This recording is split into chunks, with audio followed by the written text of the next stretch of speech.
Assalamualaikum warahmatullahi wabarakatuh. Alhamdulillahirrabbilalamin. Wassalatu wassalamu ala asyrafil anbiya'i wal mursalin wa ala alihi wa sahbihi wa sallim ajma'in. Apa kabar sahabat YouTube semuanya? Di sini saya akan melanjutkan presentasi dari teman saya Khairunisa yang videonya sudah diupload pada part sebelumnya, di mana kelompok kami membahas tentang materi pendidikan multikultural. Sebelumnya, saya menempuh studi di UIN Maliki Malang dengan jurusan Pendidikan Agama Islam. Saat ini, saya menempuh mata kuliah Pendidikan Multikultural yang diampu oleh Bapak Muhsin Arumawan MPDI. Saya kelompok 10 yang anggotanya adalah saya sendiri, Nur Fidayatul Khairiyah, dan teman saya Khairunisa. Pada part 1, teman saya sudah menjelaskan tentang pengertian kepemimpinan dan konsep kepemimpinan multikultural.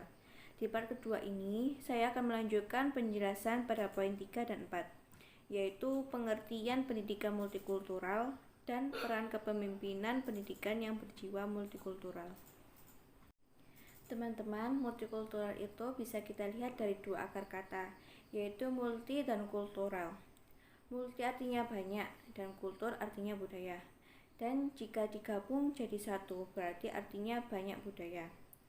Nah, Indonesia yang merupakan negara multikultural terbesar di dunia yang kemajumukannya dapat dilihat dari suku, ras, agama, etnis yang mempunyai budaya, bahasa, dan agama, serta keyakinan yang berbeda-beda, dan dari tingkat perbedaan pendidikan, ekonomi, pemukiman, pekerjaan, dan tingkat sosial budaya. Sudah sewajarnya warga masyarakat Indonesia memiliki rasa kebanggaan dengan hal ini. Namun, di lain pihak, dengan munculnya rasa kebanggaan yang berlebihan akan melahirkan budaya primordialisme yang hanya mengunggulkan dan membanggakan golongan dan anggota suatu masyarakat tertentu, yang mengimplikasikan pada konflik antar anggota masyarakat yang tidak sepaham dan sejalan. Kemajemukan dan keanekaragaman merupakan sunatullah, tidak seorang pun yang dapat menghapuskannya. Tidak ada satu masyarakat yang benar-benar tunggal, tanpa ada perbedaan di dalamnya. Ada kemajemukan masyarakat Indonesia ditambah dengan globalisasi sangat mempengaruhi interaksi sosial antara individu satu dengan individu lain. Pendidikan adalah proses pengubahan sikap dan tata laku seseorang atau kelompok yang dalam usaha mendewasakan manusia melalui upaya pengajaran dan pelatihan, proses, cara, perbuatan mendidik. Pendidikan adalah usaha sadar dan terencana untuk mewujudkan suasana belajar dan proses pembelajaran agar peserta didik secara aktif mengembangkan potensi dirinya untuk memiliki kekuatan spiritual keagamaan, pengendalian diri, kepribadian, kecerdasan, akhlak mulia, serta keterampilan yang diperlukan dirinya, masyarakat, bangsa, dan negara. Sedangkan multikulturalisme dapat diartikan sebagai suatu gejala pada seseorang atau suatu masyarakat yang ditandai oleh kebiasaan menggunakan lebih dari satu kebudayaan.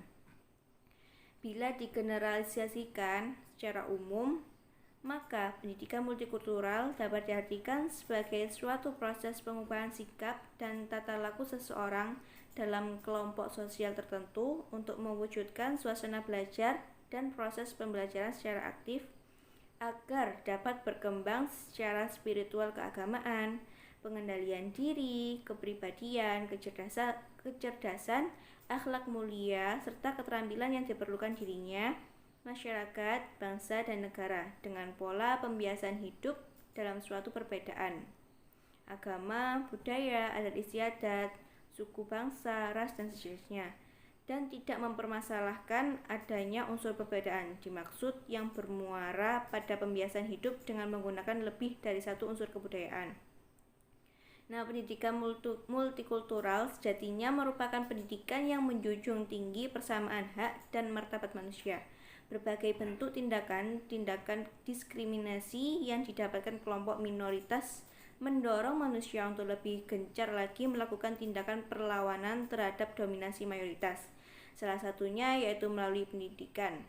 Karena pendidikan merupakan sarana yang tepat untuk mentransformasikan gagasan multikultural ini.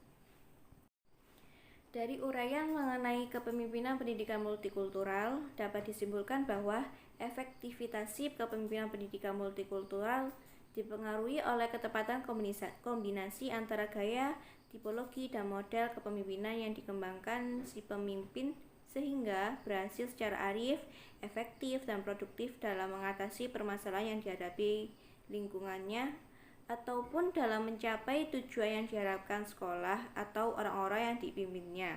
Nah, hal ini sangat dipengaruhi oleh kompetensi kepemimpinan.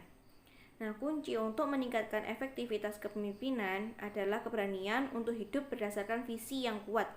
Salah satu tema visi dalam pendidikan multikultural adalah menjadikan keragaman sebagai keunggulan dan kekuatan. Nah, kepemimpinan yang dibutuhkan pada pendidikan multikultural juga menghadirkan kombinasi dan konsep kepemimpinan transformasional dengan kepemimpinan transaksional, dilengkapi keunggulan prima atau super leadership, dan mampu mengelola multibudaya atau multikultural leadership, sehingga mampu hidup dan berkembang serta eksis dalam lingkungan yang hiperkompetisi. Adanya dominasi budaya tertentu terhadap budaya lain di dalam satu komunitas, tak terkecuali dalam sebuah lembaga pendidikan, dapat mengakibatkan ketegangan yang berujung kepada konflik. Hal demikian sering terjadi akibat adanya penempatan yang tidak tepat dalam identitas lokal pun universal pada saat berinteraksi maupun bersosialisasi. Nah, sehingga seseorang tanpa adanya kesadaran yang lapang merasa benar dengan membawa dominasi identitas lokal ke dalam komunitas yang multikultural. Nah, dalam hal ini perlu paradigma kepemimpinan yang tepat agar dominasi budaya tertentu dalam sebuah komunitas yang beragam tidak terjadi.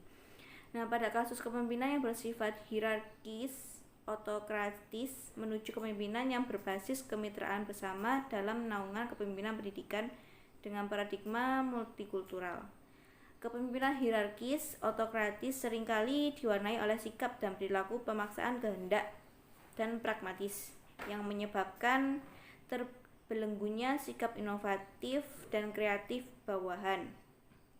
Nah, para bawahan cenderung bersikap a priori sehingga dalam melakukan tugas dan kewajiban hanya berdasarkan perintah atasan. Nah, dengan kondisi demikian akan sulit dicapai kinerja yang unggul. Nah, maka perlu kebijakan perubahan kepemimpinan pendidikan yang dapat memberdayakan bawahan yang beraneka budaya, etnik, agama, dan kemampuan. Nah, dalam artikel yang saya review, Dimmock dan Walker menjelaskan tentang cross-culture leadership atau kepemimpinan lintas budaya, yaitu kepemimpinan yang berdasarkan pemahaman budaya yang ada sekaligus dampaknya terhadap kelangsungan masyarakat sosial dan lingkup budaya tertentu. Nah, model kepemimpinan demikian diharapkan dapat mendorong motivasi, memberdayakan dirinya, dan memiliki tanggung jawab atas tugas yang diembannya. Kepatuhan tidak lagi didasarkan pada kontrol eksternal, namun berkembang dari hati sanubari disertai dengan pertimbangan rasionalnya. Nah, kepemimpinan multibudaya pada pendidikan intinya merujuk pada upaya memperdayakan setiap komponen manusia yang multibudaya untuk terlibat dan bertanggung jawab dalam pendidikan. Setiap manusia dipandang sebagai individu yang memiliki kekuatan cipta, rasa, dan karsa, serta mempunyai tempat untuk berkembang sebagaimana mestinya. Nah, maka hal ini mempunyai kekuatan bagi lembaga pendidikan untuk meningkatkan mutu pendidikan. Hersey dan Blanchard mengatakan bahwa gaya kepemimpinan akan sangat efektif apabila mengakomodir budaya dan lingkungan. Nah, untuk itu ditawarkan konsep kepemimpinan multikultur, yaitu kepemimpinan yang menggunakan perspektif multikultural. Nah, secara makna multikultur berarti membandingkan atau menangani dua atau lebih budaya yang berbeda terkait dengan berbagai budaya daerah, bangsa, dan lainnya. Nah, di dalam kepemimpinan multikultur ini lebih ditujukan kepada budaya pemimpin atau yang mempengaruhi yang berbeda dengan pengikutnya yang dipengaruhi. Nah, maka kepemimpinan multikultur merupakan kemampuan seorang pemimpin yang mempengaruhi dan memotivasi anggota grupnya yang berbeda budaya dengan sengaja dan tidak seimbang menuju sasaran yang diterapkan dengan mempertimbangkan pengetahuan dan sistem makna dari budaya yang berbeda di dalam grup. Atau dengan kata lain adalah pemimpin yang mampu menyesuaikan dan menerapkan gaya kepemimpinan yang sesuai dengan situasi, budaya, dan kondisi lingkungan yang beragam. Nah, budaya secara tidak langsung berpengaruh terhadap perilaku pemimpinan.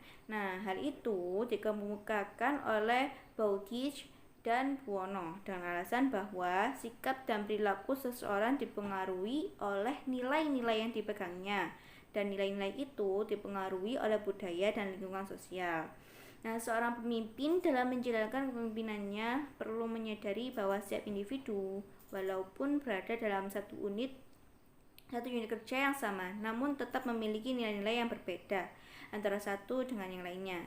Nah, oleh karena itu, agar proses pemimpinan dapat berjalan dengan efektif, maka setiap pemimpin hendaknya menerapkan gaya pemimpinan yang sesuai dengan kondisi yang ada sehingga tidak menimbulkan masalah dan konflik dengan bawahannya dan organisasinya. Nah, sekian presentasi dari kami. Terima kasih atas perhatiannya. Dan kami akhiri, wassalamualaikum warahmatullahi wabarakatuh.